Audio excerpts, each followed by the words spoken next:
उत्तराखंड में भारत नेपाल के बीच अंतर्राष्ट्रीय सीमा पर एक और विवाद गहरा रहा है। नेपाल भारत सीमा विवादको विषय पटक पटक उठिरहन्छ। India has started taking the help of baseless evidences to hit back at Nepal's newly released map. अर्को कुनै मुलुकको भूभागलाई आफ्नो मुलुकको भूभाग जसरी मतलब सरासर हेपा प्रवृत्ति हैन। नेपाल र इन्डियाको बर्डर सदैव विवादित बनिरहेको छ।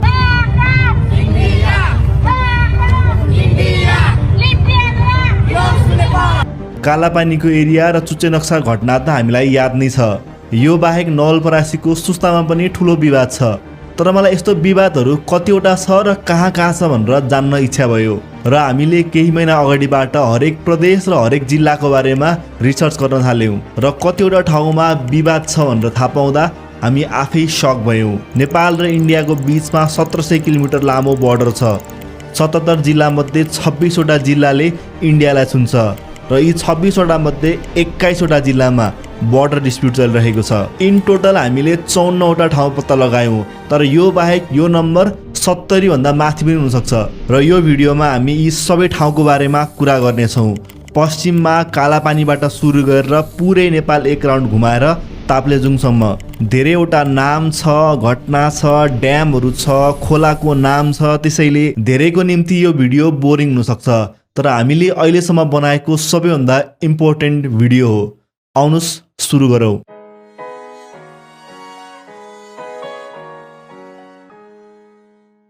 हामी यहाँबाट सुरु गरौँ, नेपालको सुदूरपश्चिमको र हाम्रो बर्डर कन्फ्लिक्टहरूको सायद सबैभन्दा फेमस लिम्पियाधुरा, लिपुलेक र कालापानी। यो 370 स्क्वायर किलोमिटरको स्ट्रिप धेरै लामो समयदेखि इन्डियन एडमिनिस्ट्रेसनको अन्डरमा छ। 1815 को सुगौली सन्धि अनुसार यो एरिया नेपालको हुनुपर्ने हो, तर इन्डियाले लामो समयदेखि यो एरियालाई आफ्नो भन्दैछ। सुगौली सन्धिमा ब्रिटिस इस्ट इन्डिया कम्पनीले नेपालको पश्चिमको बाउन्ड्री काली नदी भनेको थियो। यो काली नदी अलि तल बग्दै गएपछि हामी यसलाई महाकाली भन्छौँ, तर महाकालीको ओरिजिन पोइन्ट कुन हो त्यो नै मेन विवाद हो। काली नदीको ओरिजिन पोइन्ट लिपुलेक हो वा लिम्पियाधुरा हो, यसको बारेमा सुगौली सन्धिले केही पनि मेन्सन नै गरेको छैन। इन्डियाले काली नदी लिपुलेकबाट सुरु हुन्छ भन्छ र हामी लिम्पियाधुराबाट। यस्तो केसमा इन्टरनेसनल नियम अनुसार जतापट्टिको मुहान ठुलो छ वा जतापट्टि लामो बाटोबाट नदी बग्दैछ त्यसलाई नै मेन ओरिजिन मान्ने चलन छ, जुन लिम्पियाधुरा हो र नेपालले राखेको पोइन्ट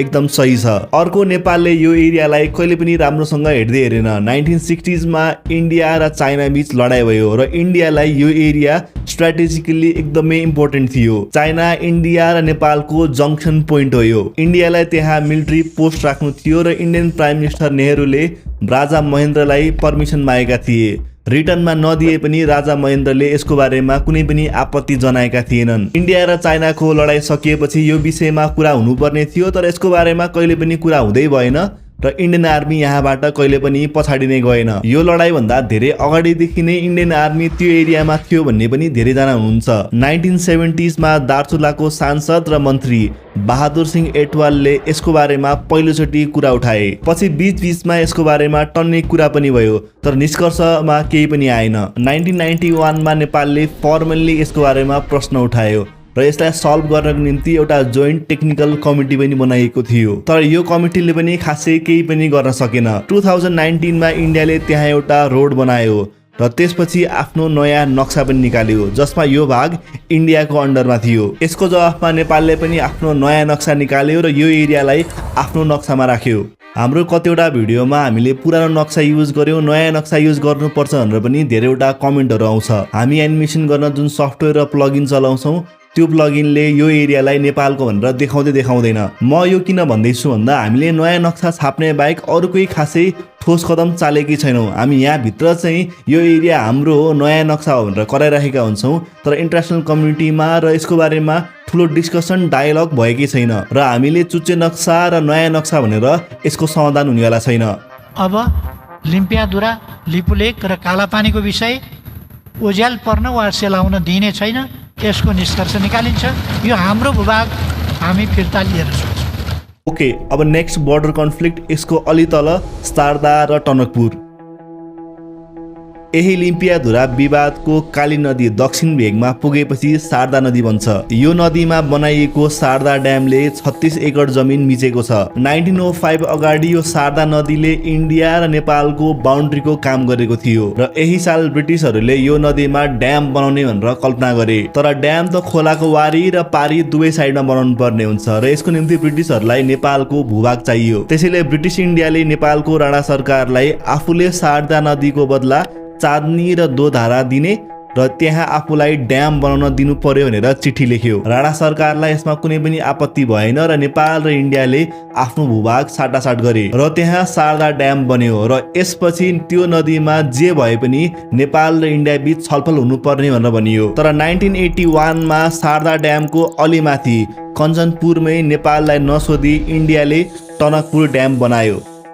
शारदाको ड्याम पुरानो भएको र यसको अल्टरनेटिभको रूपमा यो टनकपुरको ड्याम बनाइएको थियो र यो ड्यामले नेपालको 222 हेक्टर जमिन मिचेको छ। यो ब्यारेजले जमिन मात्र अतिक्रमण गरेको छैन, खाइपाए एरियामा खोलालाई कटन गरी लगभग पुरै पानी इन्डियाले आफ्नो तर्फ डाइभर्ट गरेको छ। यसले गर्दा यो ड्यामको मुनि पर्ने शारदा ड्याममा पानी नै पुग्दैन र नेपालको किसानहरूले यो पानीलाई प्रयोग नै गर्न पाएका छैनन्।